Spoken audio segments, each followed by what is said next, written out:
Why are determination statements so important, Dr. Ross? Well, we're basically taking the requirement in 171 or the control in 53, and we're breaking it down into subparts, if you will.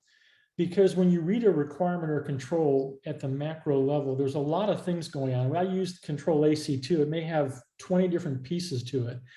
To help out the assessor break down that larger requirement or that control into bite-sized chunks, things they can actually focus on, get some results back, and then move on to the next statement. So the hope is that the collection of all those determination statements for every control or every requirement, in the case of 171, that you'll have enough evidence produced when you're going through that assessment process to give you enough information to say this control or this requirement has been met or satisfied. Again, some subjectivity, but the more we break down those determination statements, the more granular approach that you can use to your assessments. That's the whole reason we do that.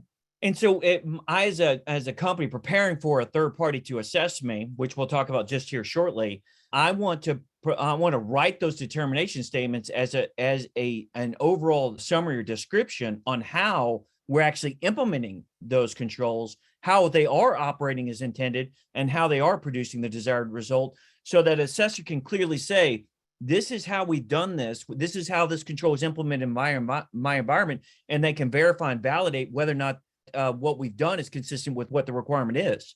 That's correct. That's the way it's intended to be used. And this brings up another point about our requirements and our controls are intended to be technology and policy neutral. And you can see why we had to do that, because if you take an access control or requirement, that could be implemented in a Linux type system or a Windows based system or an Apple, a Mac. So you have a lot of different technology platforms that are out there, but the idea is the control and the requirement shouldn't change based on the platform.